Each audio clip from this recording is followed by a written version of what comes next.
Dear listener, may I welcome you to the 111 Tips for Learning a Language. You are listening to episode 104.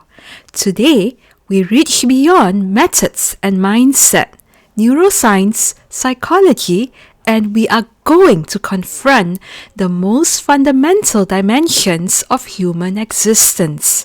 And in doing so, we will discover a profound, if unexpected, path to language mastery. Today, we are exploring existential therapy. This is a philosophical approach concerned with the very conditions of being a human being, pioneered by thinkers like Viktor Frankl, Rollo May, and Irvin Yalom. It posits that our deepest struggles arise from confronting life's givens, our freedom, isolation, meaninglessness, and mortality. When applied to language learning, this framework does not make you a better student. It also makes you a more courageous and authentic human being, using language as your medium. Let's explore how embracing these 4 existential givens can transform your relationship with learning. Firstly, we have the given of freedom and responsibility. This means that you are the author of your own learning. Existentialism argues that we are condemned to be free. There is no script. This freedom is terrifying because it comes with absolute responsibility for our choices and who we become. In the language learning parallel, you are free to learn or not to learn, to be or not to be a language learner. That's the question, to quote Shakespeare. Feel free to speak or to remain silent. Every time you choose to open a textbook or to close it, you are shaping your linguistic identity. The frustration you feel is not the fault of the language. It is instead the weight of your own freedom weighing down on you, whichever the case may be. Here is the practice and evidence. This aligns with the psychological concept of locus of control. Research consistently shows that individuals with an internal locus of control, who are those who believe they are responsible for their outcomes, are more likely to be persistent and successful in academic settings. A study in the Journal of Personality and Social Psychology found that fostering an internal locus improves goal attainment. Existential therapy makes this explicit. Embrace the anxiety of your freedom. Choose to speak, stammer, and make mistakes, not because it's easy, but because you are taking the responsibility for altering your multilingual self. Again, embrace the anxiety of your freedom. Secondly, we have the given of existential isolation. We enter and leave the world alone. No one can fully understand our inner world. This isolation can lead to loneliness, but also to the realization that genuine connection is a choice we make from our separate selves. The language learning parallel. You sit with the language alone. The grammar rules are in your head, but the fear is in your heart. No teacher can learn for you. This is your solitary journey. Yet, the entire purpose of language is to bridge this very isolation, to reach across the void and connect with other consciousness. The practice and evidence. The act of communicating in a new language is a powerful antidote to isolation. Neuroimaging studies show that successful communication synchronizes brain activity between speaker and listener, a phenomenon known as neural coupling.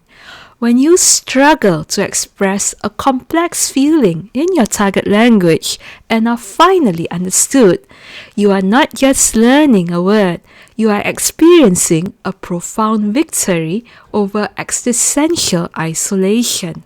This makes every successful communication a deeply meaningful event. Thirdly, we have the given of meaninglessness. The universe does not hand us a meaning. We must create a meaning. This can lead to apathy, or it can be the source of our greatest motivation. In the language learning parallel, the language itself is meaningless. The sounds are arbitrary until you invest them with a meaning. Your goal of fluency is a hollow concept until you fill it with personal purpose. The practice and evidence. This is where Viktor Frankl's logotherapy, a form of existential therapy, provides direct evidence. Frankl argued that we can find meaning in any circumstance by finding a why to live for. Applied to learning, this means connecting your studies to a profound personal value. For example, reading Neruda in Spanish to feel his passion, learning Japanese, perhaps to understand your heritage, or studying German to read philosophy in its original text. Research on self-determination theory confirms that intrinsic value-congruent goals lead to higher persistence and well-being. The meaning is not found, it is made daily into your practice. Lastly, the given of death, the urgency of a finite journey. Our time on earth is limited. This fact can cause anxiety, or it can be the very force that focuses our attention and makes our choices significant. In the language learning parallel, your journey as a language learner is finite. You have a limited number of days and a limited amount of energy. The perfect time to learn does not exist. The perfect moment will never come. The pursuit of perfect fluency is a denial of death, a fantasy of infinite time. The practice and evidence. This principle is supported by terror management theory in social psychology. Studies such as those reviewed in the Journal of Personality and Social Psychology show that reminders of our mortality or mortality salience can lead to a powerful shift in priorities, and this pushes us to pursue personally significant goals and shed all those trivial concerns.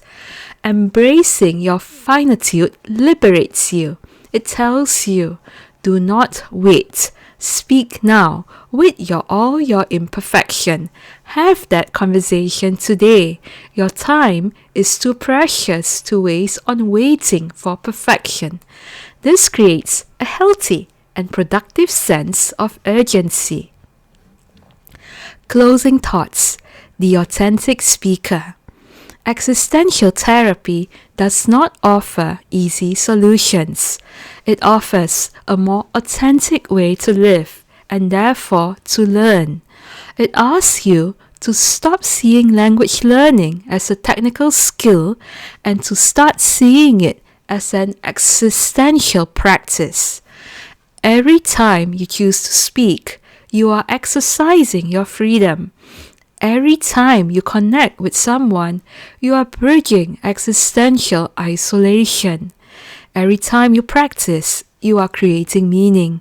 And every time you do it today, you are acknowledging and honoring the finite, precious nature of your finite life. So, the next time you feel the anxiety of making a mistake, do not run from it. Recognize it as existential anxiety, the dizzying freedom of being the one who must choose to speak. Lean into it. Let it propel you forward. Learn the language not to become someone else, but to become more fully, courageously, and authentically yourself. Until the next time, may you find the courage to be and to speak exactly where and who you are. Namaste.